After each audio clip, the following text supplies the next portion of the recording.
Hello बच्चों, तो 3 मई को आपका नीट का एग्ज़ाम होने वाला है और आप लोग प्रिपेयर्ड भी होंगे। तो ये इस वीडियो को बिल्कुल ध्यान से देखिएगा, क्योंकि अगर आप ये गलती नहीं करते हैं तो हो सकता है कि आप अपने नीट के पेपर में कम से कम 50 से 100 मार्क्स बढ़ा पाएंगे।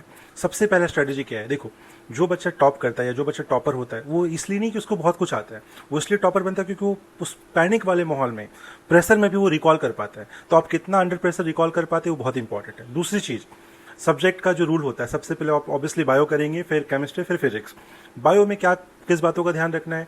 जो भी एनसीईआरटी, बिल्कुल पहले कुछ नया तो पढ़ना नहीं है, जो आपने पढ़ रखा है, जो आपको अच्छे से आता है, लाइन बाय लाइन एनसीईआरटी देख चुके हो, उसके एग्जाम्पल्स, टेबल्स जो भी दे रखे हैं, डायग्राम, उसको अच्छे से स्टडी करो और बिल्कुल स्ट्रिक्ट रहो। क्वेश्चन को बहुत ध्यान से पढ़ना है, गलती नहीं करनी। एक पेपर, एक पेंसिल लेके प्रॉपर जो पेन मिल रहा है आप उसको अंडरलाइन भी करते चलो। जहां नॉट लिखा है, जहां रॉन्ग लिखा है, जहां इनकरेक्ट लिखा है, करेक्ट लिखा है, छोटी छोटी गलती इग्नोर हो जाती है, देख नहीं पाते क्योंकि कंसंट्रेशन हमारा मिस हो जाता है। दूसरी चीज, अगर हम एनसीईआरटी के बाद केमिस्ट्री के बाद, केमिस्ट्री में 3 पार्ट है, इनऑर्गेनिक है, ऑर्गेनिक है, फिजिकल है।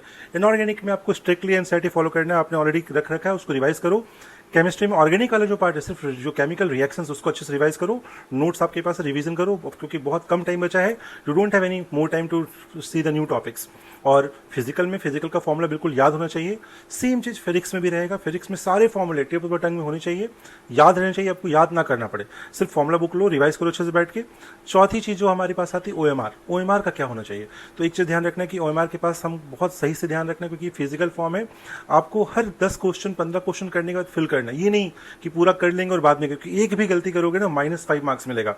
-1 नहीं, -5 समझ रहे हो। इसको ध्यान रखना कि हमेशा 8-10 क्वेश्चन करें, ओएमआर फिल करें। ये सबसे स्ट्रेटेजी होती है, क्योंकि इस 2 सेकंड जब तुम आपको 10 क्वेश्चन को जब तुम ओएमआर करोगे ना, तो उसमें 1 मिनट का जो टाइम मिलेगा, उसमें तुम्हारा माइंड एडजस्ट भी कर लेगा, थोड़ा काम भी हो जाएगा, शांत हो जाएगा, फिर एनर्जी मिलेगी तुमको आगे क्वेश्चन को फॉलो करने में। और जो सबसे गलती जो बच्चा करता है, एक क्वेश्चन को करता है, बनता है रिलैक्स। रिलैक्स नहीं होना है, एनर्जेटिक रहना है, बिल्कुल बनाते हुए चलना है। क्वेश्चन बना, आगे बढ़ो, ठीक है।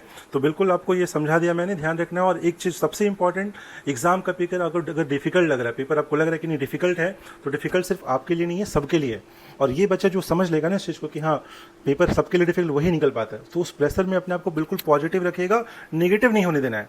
आपने पूरे साल मेहनत की है, आपको चीजों का पता है, काफी सारे प्रैक्टिस पेपर रख रखे हैं, आपने बना रखे हैं। गिव योर बेस्ट, है ना। अच्छे से डॉक्टर बनो, आगे जाके काफी अच्छा नाम रोशन करो। Wish you all the best. See you all. Thank you.